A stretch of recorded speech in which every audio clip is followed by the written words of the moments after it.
we were going to do Beth, Sorry, I forgot I was going to do that. Kitchen, so that you could also get a feel for what it's like when we make all of the cookies and other treats that we do for Bethel, for the kiddushs, etc. The recipe we're using is the same recipe that we make when we make honey cakes, like for apples and honey cake on Rosh Hashanah to give out. So you've got the inside scoop now of what is coming in a few weeks. We're also going to show you a little bit about the equipment. Now, you guys have a single recipe. When we make the cakes here, we use 10 times that amount in each batch. So we have a commercial oven, commercial trays, but this is normal people size. So hopefully everybody's oven is on 350. If not, take a minute to do that. And also you have your pans. Now I gave the varying sizes and different times of baking. We're going to do loaf pans. So for ours, we're going to, I shook this up. So we just want to grease the pan, make sure you get all sides. And what we're doing, which is going to help us get them out, is we cut a piece of parchment paper to fit inside the pan. So I'm just going to place it in here with a little bit of a lip. So you see that you can pull this out and it should get your cakes out easier if you want to do that. How do I know when you're ready? Okay. Is everybody at the same point that we are, or do people need more time to get their pans ready? Everyone's ready? I think everyone's ready. Everyone's ready. Yeah. Okay. Step number 1, blend your dry ingredients. Now we're going to take advantage of these bags. What we're doing is, because we are doing it in a commercial size mixer, we're going to do a double batch. So we have the same things you do, only we have 2 of them. So let's take a bag of flour, open it up, and your bag or your container of spices, it says baking powder, baking soda, salt, cinnamon, cloves, and allspice. Or if you didn't buy the kit, just measure all your ingredients. Put the spices in with the flour. And for those with the kit, we're going to seal it. I think everyone who's here has the kit. Okay, and stir it up. Just mix the bag so it's nice and stirred.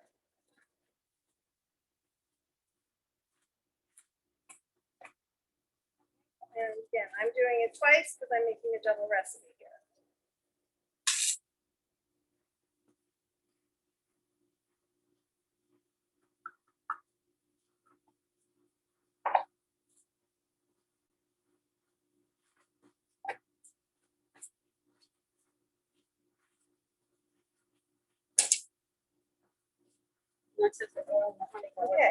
Okay, great. So are everybody done with the dry? We're going to leave this on the side, and we're going to move over to the liquid ingredients, which Iris is going to have. Okay, we're not doing the oil. Does it go in as well? I'm sorry? Do the sugars go in as well? No, Not yet. The sugars are going to be part of the liquids. This is right now. Flour, the allspice, and all that. So you're just mixing all the dry things together now? Correct. Yep. Then Okay, the dry things being the flour, the spices, the baking soda, and baking powder. And for those who purchase the kit, you can just pour the little cup of spices into the bag of flour and have some fun mixing it up in the bag. Yeah. Okay, so the sugar is, we're waiting with the oil and the honey for, not right now, we're not putting it in, we're doing the sugars first. So put in the sugar, both the brown sugar and the white sugar. Again, this is a double mix, so that's why you're seeing I'm using double the amount. Okay. So just to recap, all we've done so far is mix the dry ingredients in the bag, and then we've added our brown sugar and our white sugar to the mixer. Now the eggs individually, we make sure that there's no red spots on it. So we do it 1 egg at a time. We break it in and we make sure it's clean. It's a clear egg. And then we put it into the mixer.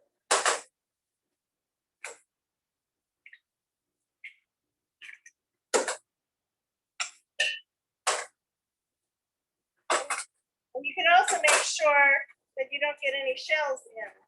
So if you end up cracking your eggs and getting a shell, it's a lot easier to get out when there's only one egg in its own container. So true. And the vanilla. That's all in now.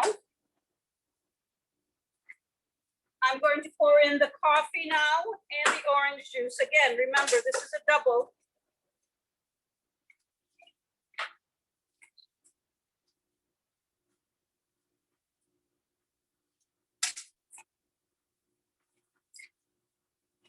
Does anyone have any questions on what we've done so far? Gonna take silence as a good thing. Real quick, can you do this with a hand mixer? Because we don't have a stand mixer. Sure, anytime, yes. Okay.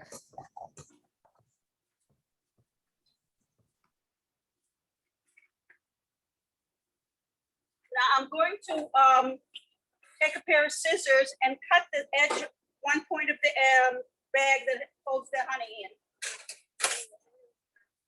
Oh, yeah. And the oil. There we go. I'll do first the oil and then I'll do the honey. So I'm cut it cutting it. over. Or, yeah. That makes more sense. The reason we're doing the oil and the honey at the end is to make sure, or to help limit how sticky that honey is on the bottom of your mixing bowl. When you have the kit, everything's pre-prepared. But if you're going to make this on your own, if you put the oil in the mixing cup, in your measuring cup first, it'll grease it a little bit so the honey won't be so hard to get out of the measuring cup when you put it into your mixture.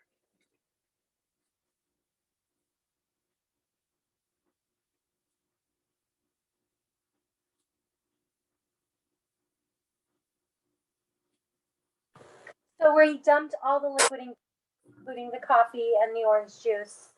Correct. Okay. Sorry, my daughter was calling me. That's okay. It's- It's in one corner. Just squeeze it down as the best that you can so you get all the honey out of the bag.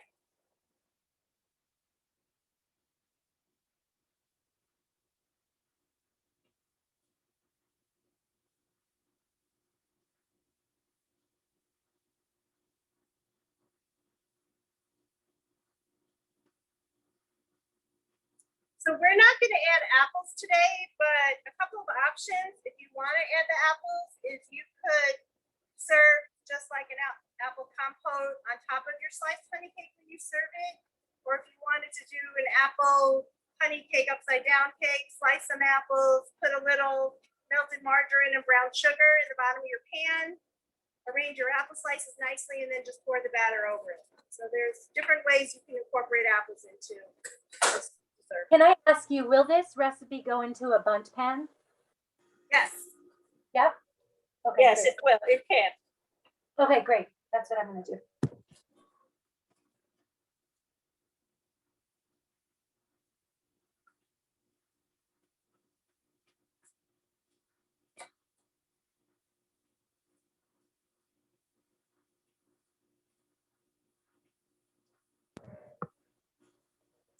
Is Everybody Becca, honey also? up there, okay? Becca, are you making also? No, I'm tech support. Tech support.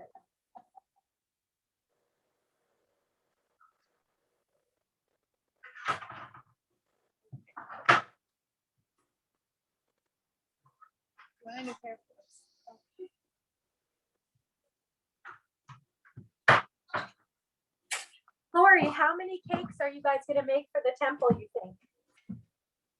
Lori's made about, I think so far, over 400 and some pieces, but 480 pieces so far. We've got Oh my- a bunch to go.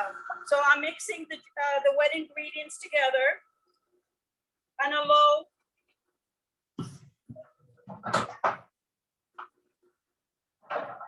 To make sure they're all incorporated together. You wanted honey free ones.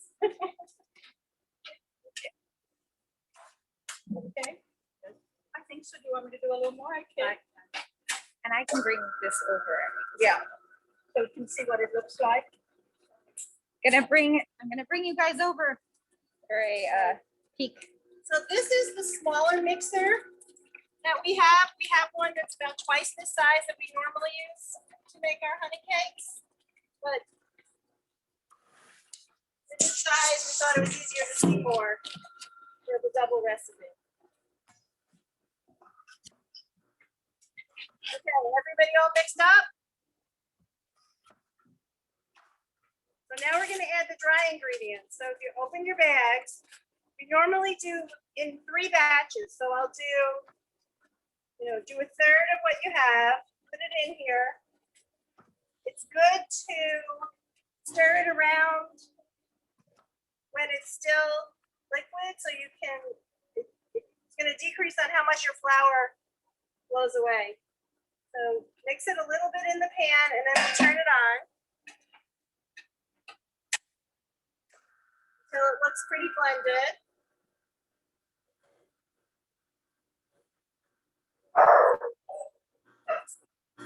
Hold on, just mixing things together. Then, your second third.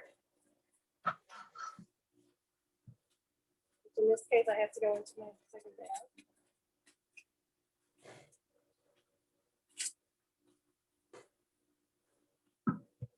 I would blend it well because there are pockets of flour bubbles.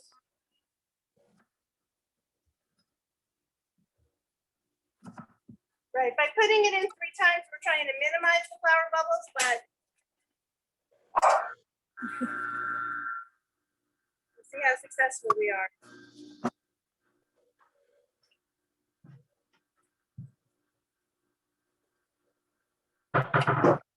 Also good in between, each time you put in a new batch, scrape down what you have.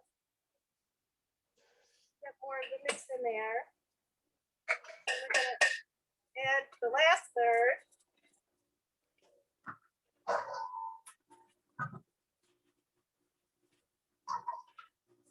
Stir it a little bit. Yeah, it depends how full your mixer is, how much your flour is going to blow around, but you certainly want to minimize that. Okay.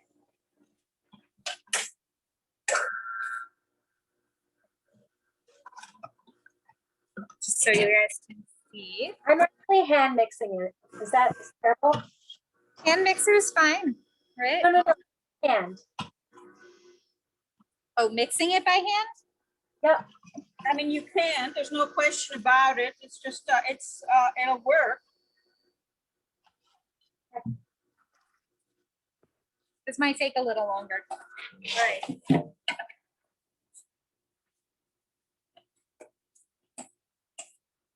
It's a liquidy batter. Just keep going around and mix it well.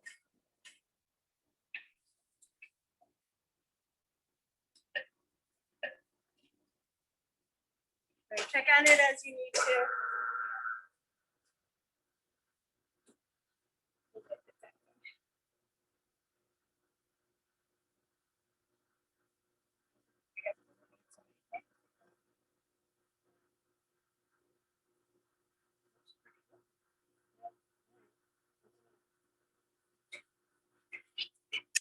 Okay, if you think it's smooth and you've gotten rid of all of the pockets of flour, little bubbles, then you're good to put it in the pan. You want to do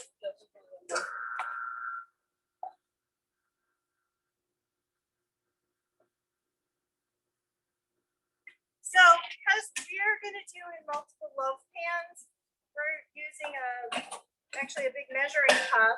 And what we'll do is,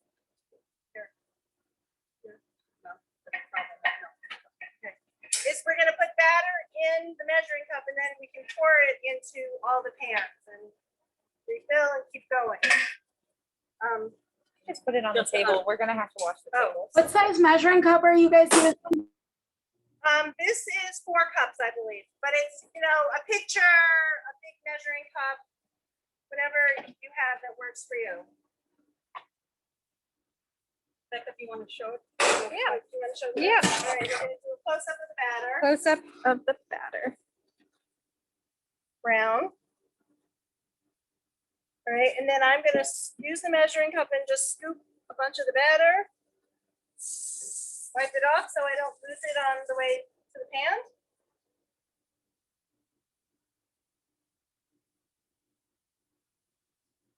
You know, if your measuring bowl is small enough and light enough, you may be comfortable just pouring it directly, but we have too much in here. So then I'll pour it over. You can also choose to add some raisins in it if you can. All you have to do is roll some raisins in flour so they don't sink all the way to the bottom of the pan, and that they may float higher up then. Right, so we have a lot more of this to do, a lot more batter, but what I do, not supposed to do this, is because I make 4 cans at a time, I want them all to be the same size, so when they cook. So I stick the spatula in the middle, I get a feel for how deep it is in one, then I go to the other one and I see if it's the same size, so that I know my pans are equal, or I have to put more in one, less in the other, depending on where I am. So these guys are Already. equal. So we're gonna keep going with the rest of the pans.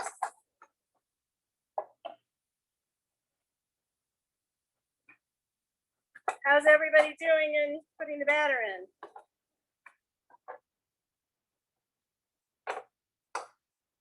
If your batter is in, you can go ahead and put it in the oven.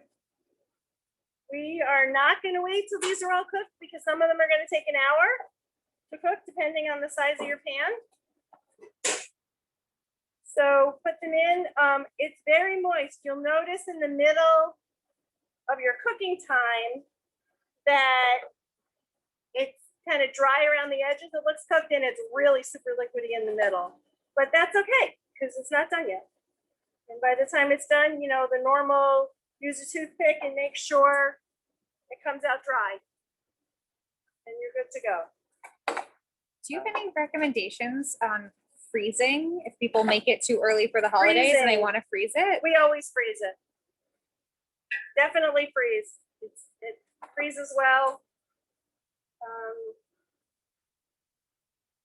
Yes, we only make things here that freeze well because we make them in such big quantities.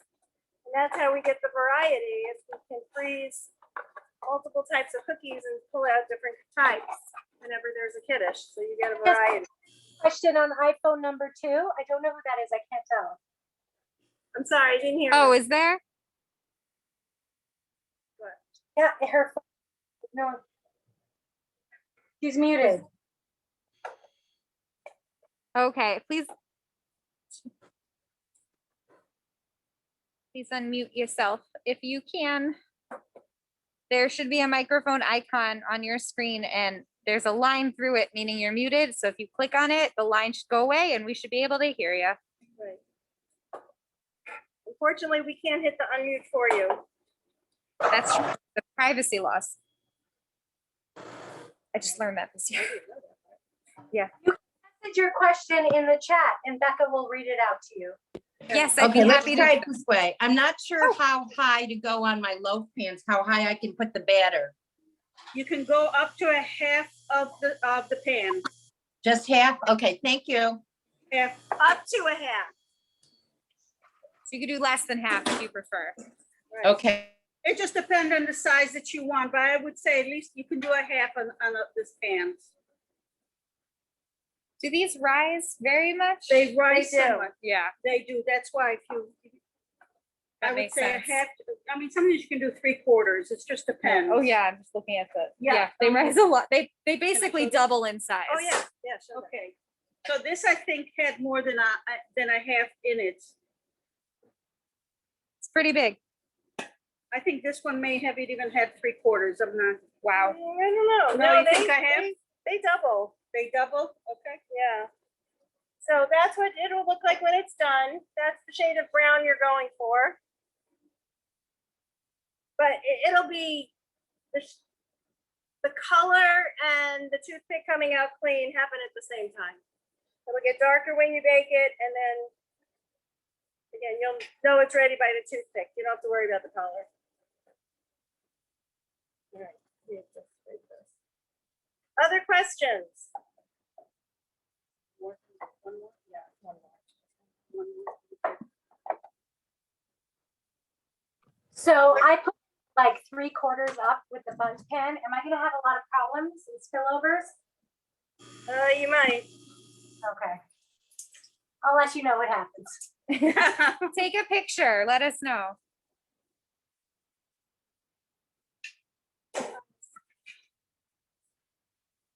We'll make two. We'll make two trays. It's friendly. Okay. Right. Other questions?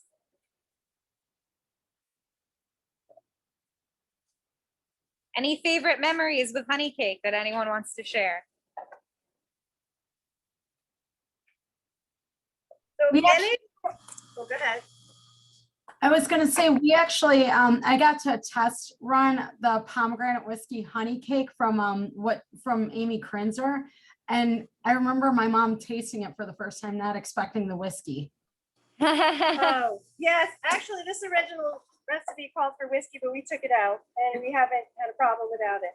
So here's something else I was gonna mention earlier. Fun fact, when we first started making the honey cakes here,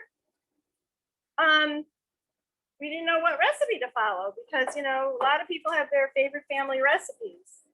So we did a bake-off and we made 3 different recipes and we did a taste test and this was the winner. So we've been making this one ever since. That's so fun. I didn't know Right, so that. this isn't necessarily, I mean, this isn't, I don't even know who brought this in, honestly. Who of the kitchen crew brought this in originally, but, yep. That's how we came up with this one. Okay, other questions, thoughts? So I think it would be great if you all sent in pictures of your finished product Yes, please. when we're done, when they're done tonight. I'm sorry, how long for a bundt cake? Is it 55 minutes? I would say at least 55, but again, put a stick. Yeah, at least 55. Don't be surprised if it goes over an hour Okay, because it's thicker. thank you. Yep, Yeah, thank you. you're welcome. Other questions? See my honey cake on my. All right, thank you all for coming. Thank you. Thanks, everyone.